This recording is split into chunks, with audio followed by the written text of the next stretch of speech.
Welcome back. Another deadly shooting taking place in a school in the United States. Authorities say 20 students have been stabbed at a high school in Pennsylvania.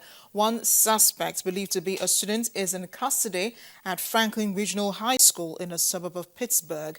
The wounded, at least 4 with significant injuries, range in age from 14 to 17 and have been taken to area hospitals. The school was locked down as police searched the premises.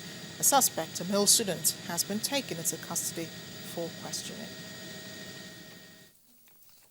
And there seems no end in sight to the Middle Eastern crisis as Israeli Prime Minister Benjamin Netanyahu told his ministers to stop high-level meetings with their Palestinian counterparts.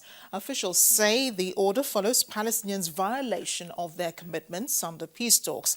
It comes after requests by the Palestinians to join 15 UN treaties and conventions as a state party. Analysts believe Mr. Netanyahu's action has dealt another blow to the faltering US-brokered peace process. However, Israel's chief peace negotiator, Tzipi Livni, is exempted from the Prime Minister's decree. Defense and security officials will also be allowed to continue to engage with the Palestinians. Peace talks had resumed in July last year under US auspices after taking a 3-year break. In Asia, bombs have gone off again in Pakistan, leading to the death of at least 20 people. A deadly explosion occurred at a busy market on the outskirts of Pakistan's capital, Islamabad. Reports say the high-intensity blast at the fruit and vegetable market left as many as 100 people dead. The Pakistani Taliban denied involvement, and no other group has claimed responsibility for the attack. There is currently a ceasefire between the Pakistani Taliban and the government as part of peace efforts in the meantime. Well, back here in Africa, Kenya has repatriated 82 Somalis after launching a massive security force operation to flush out illegal immigrants and militant Islamists. Nearly 4,000 people have been arrested in raids over the past week in the capital, Nairobi, but police say only 447 people are still being held. Somali militants have carried out a wave of attacks in Kenya since 2011. The security operation has focused on Islay, a mainly Somali neighborhood in Nairobi. At least 6 people were killed in grenade explosions in Islay on March the 31st. No group said it carried out the attack.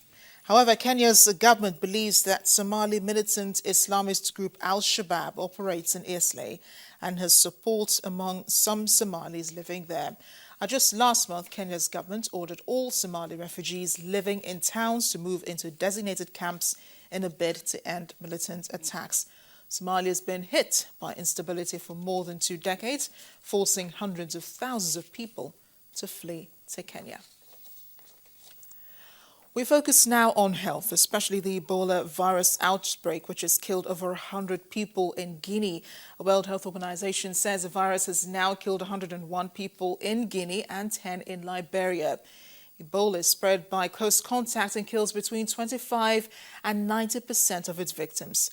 Many West African states have porous borders and people travel frequently between countries. And that's a big concern. Southern Guinea is at the epicenter of the outbreak, with the first case reported just last month. The World Health Organization says an outbreak of the deadly Ebola virus in West Africa is one of the most challenging ever faced, adding that it could take from 2 to 4 months to contain. The virus is still spreading in 3 areas of Guinea. One of them is a southeastern region, some 900 kilometers from Guinea's capital, Conakry, and that's a city which has itself reported 20 cases to date.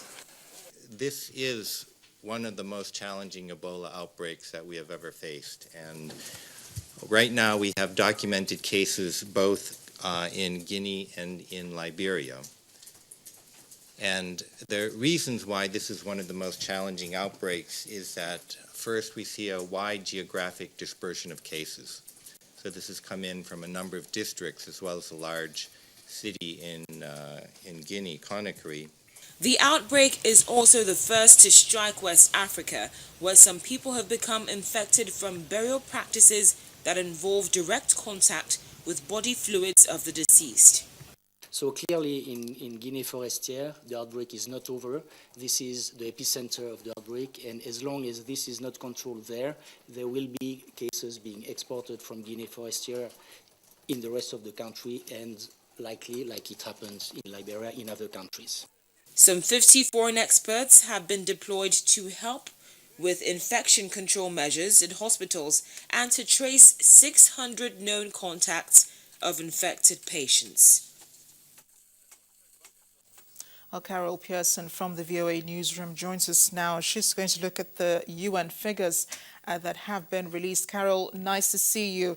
Let's talk about the Ebola virus. It's not the first time it's been reported in Africa, right? But what makes this one more serious and different from the other? It's the strain of this particular Ebola virus. It is the most fatal type of strain that takes up to 90%. It's highly lethal.